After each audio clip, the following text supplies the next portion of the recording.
Welcome back, friends. In this video I am going to talk about the next CPU scheduling algorithms, which are shortest job first and shortest remaining time first.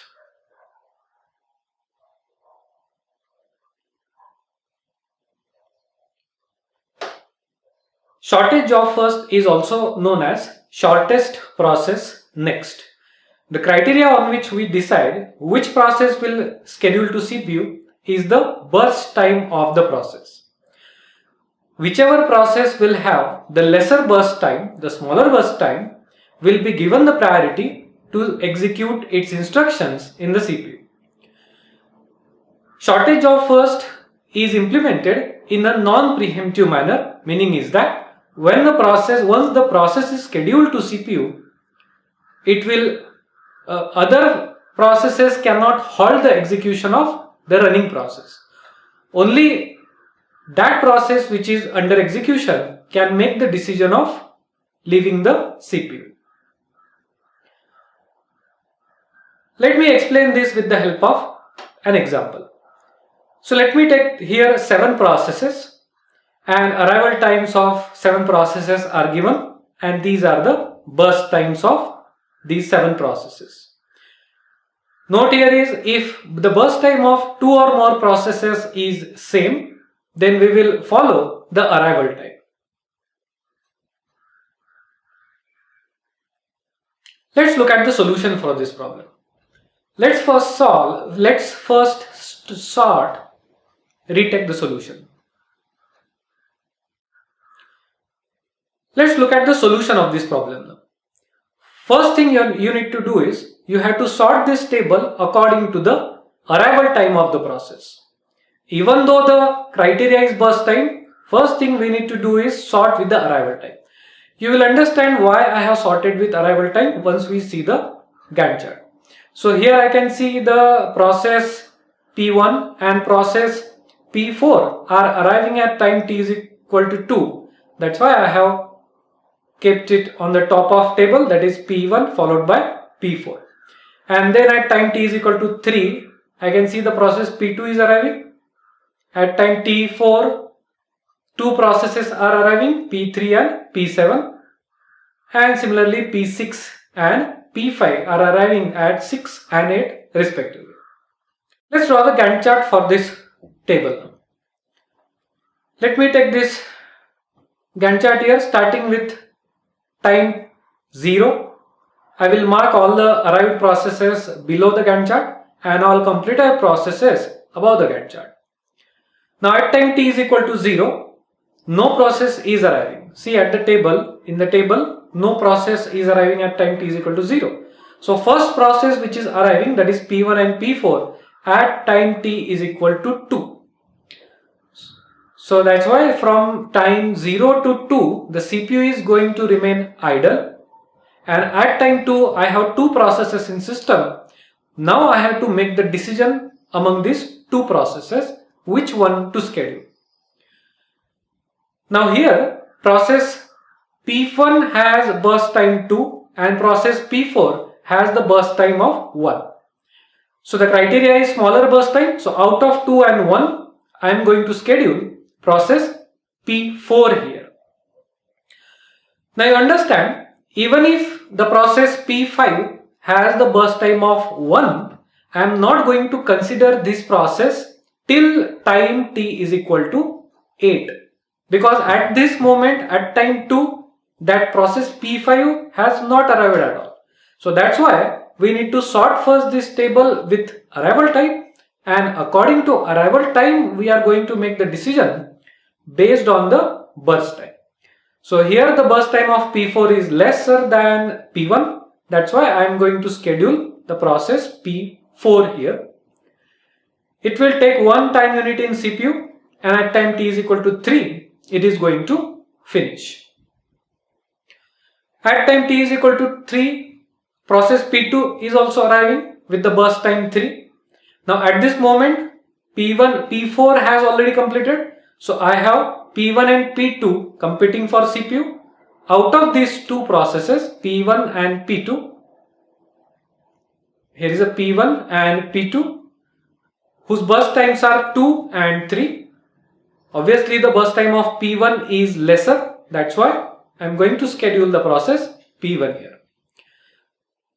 Now since it is non-preemptive mechanism, once I schedule the process to CPU, it will complete. Means nobody can halt the execution of this running process. So from 3 to 5, the burst time of P1 will complete.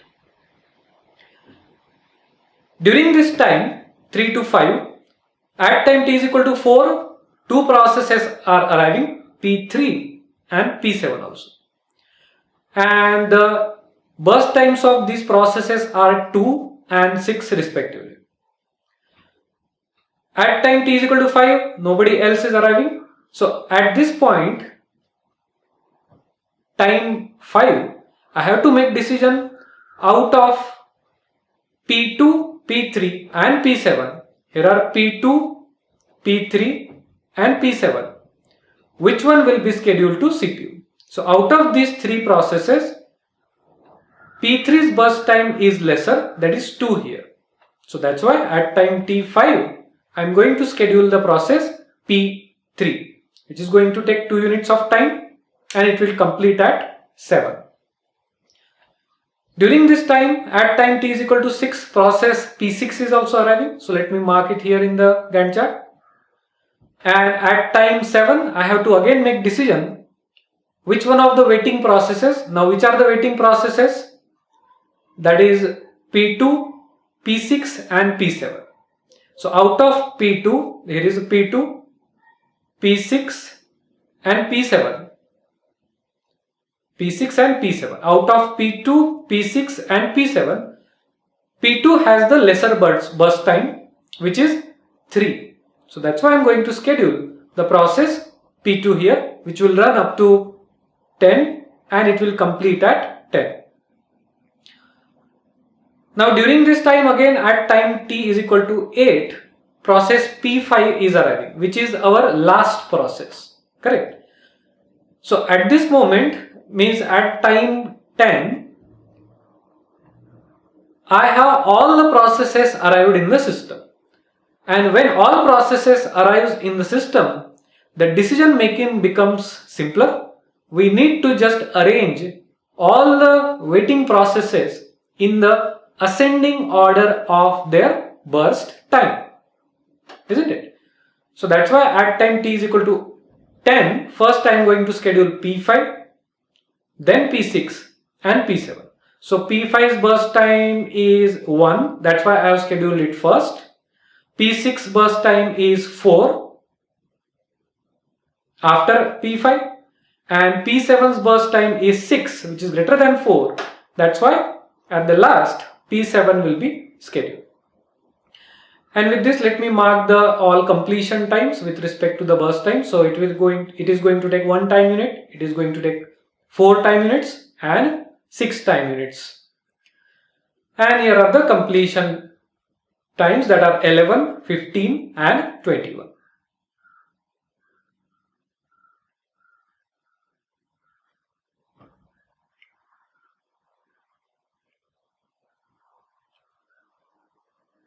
Let's look at the next algorithm, which is called as shortest remaining time first, which is also called as preemptive version of the previous algorithm, which was SJF.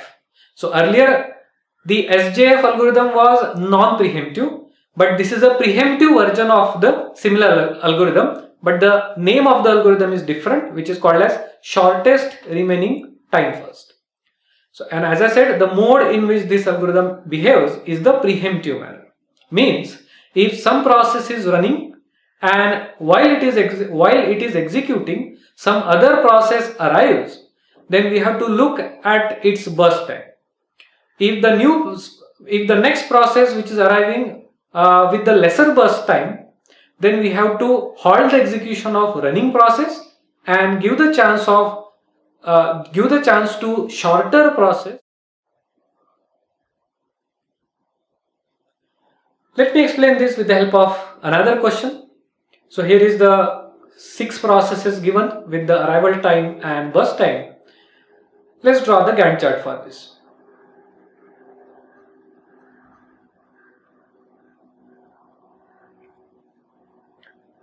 So just for tracking purpose, the total burst time I have shown here in this column here. So original burst time of the process P1 is 10, 8, 7 and etc., which is given in the table. Now as the time passes, I am going to decrease the burst time of these processes. What I call it as a remaining burst time of process. So at time t is equal to 0, the remaining burst time of all processes are as it is. So let's schedule the first process, which is the process number 1 here. So at time t is equal to 0, I have the process P1. Let's schedule that. But remember, here I am not going to schedule the process for entire duration of the burst time, that is 10 here. So I am not allocating it 10 time units. I am just allocating it 1 time unit, and after 1 time unit, I am going to see whether the next process which has arrived has the lesser burst time or the greater burst time. So here at time t is equal to 1, while P1 is in execution, P2 arrives. Now at this moment I have decremented the burst time of P1 to 9. Now I can say 9 is the remaining burst time of process P1, and at this moment process P2 has also arrived, whose remaining time is 8.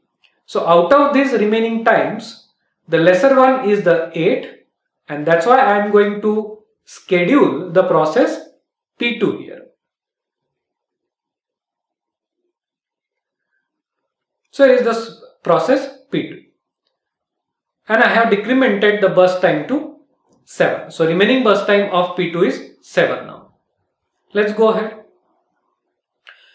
At time t is equal to 2, process P3 is also arriving. So let me mark it in the Gantt chart.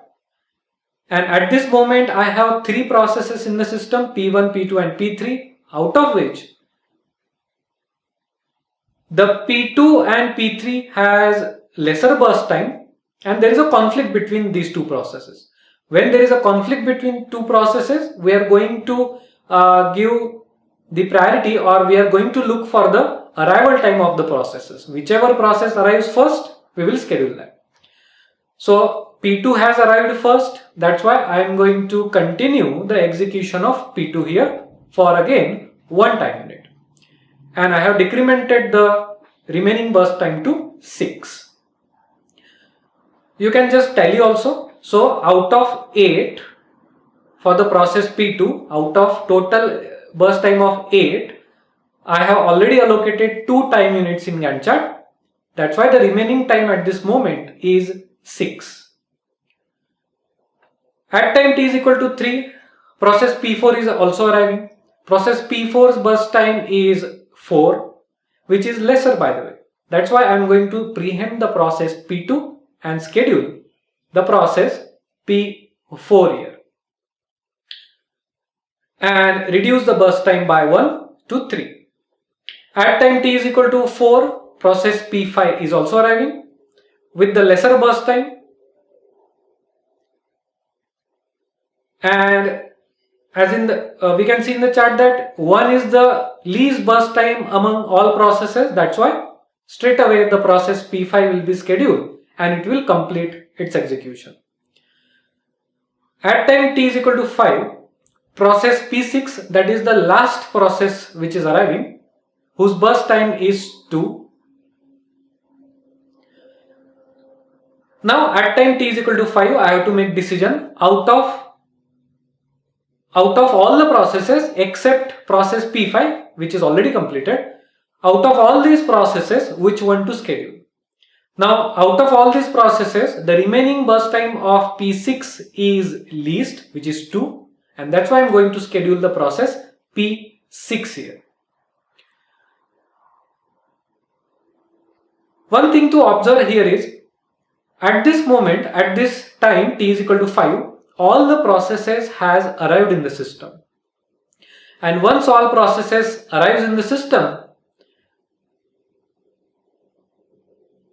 This algorithm, which is shortest remaining time first, which is preemptive algorithm, behaves like non-preemptive algorithm, which is SJF, because at this point onward, no other process is going to come, no other new process is going to come that can halt the execution of running process.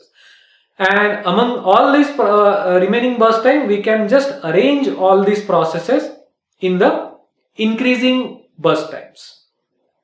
So let me arrange all processes as per the remaining burst time in the increasing manner. So P6 burst time is 2, so I have scheduled it first, after which P4 whose burst time is 3. So the sequence is 2, 3, 6, 7 and 9. So ultimately the process sequence is 2 means P6, 3 is P4, P2, P3 and P1. Let me mark all the arrival times here. So let me mark all the completion times of these processes. So after t is equal to 5, it is going to take 2 time units, and at time t is equal to 7, it is going to complete. And here are all the completion time of all the processes.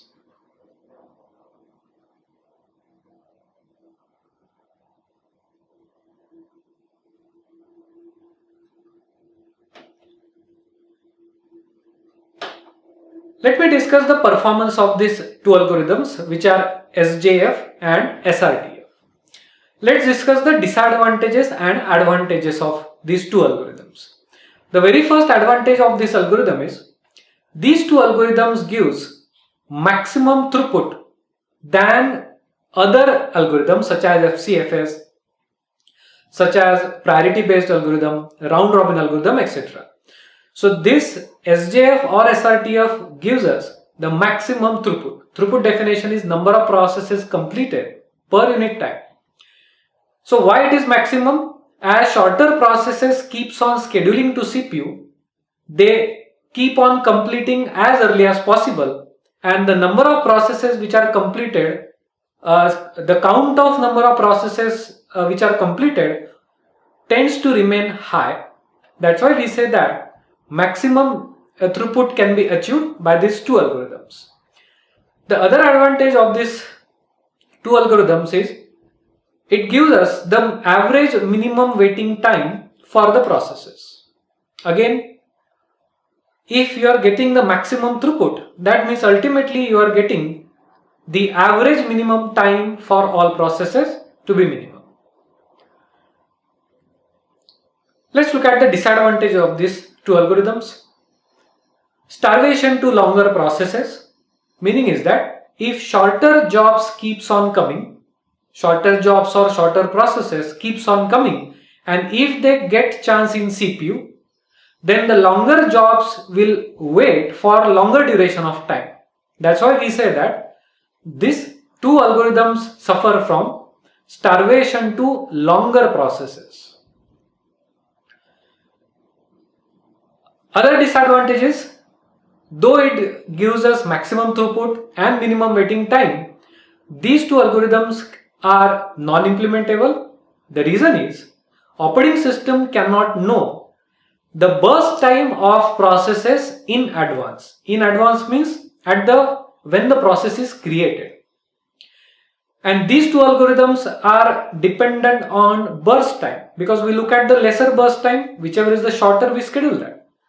But OS cannot actually calculate the burst time of processes in advance, means when they are created. Why so? Let me take two examples, two programs. Let's say you have written a small program in which you have written just a while loop and 2-3 lines of code in the while loop. So, and this while loop is going to run depending on the user input, some user input. If user says that let me run this while loop for 2 lakh times, then according to the user input, it's going to take its time for execution. Whereas let me take another program in which I have written huge lines of code, for example 1 lakh lines of code.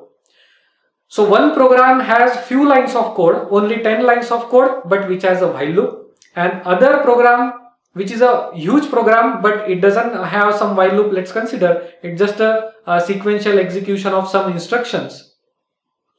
So if I compare these two programs, even if the program with the while loop looks smaller, it may take higher time or more time to execute in CPU. Whereas the bigger program can get exited also very early depending on the input from the user. That's why I can say that the size of the process means how many instructions the process has. Looking at the code section, looking at these instructions, OS cannot make the decision which process is shorter or which process is longer. So it cannot calculate the actual burst time of any process.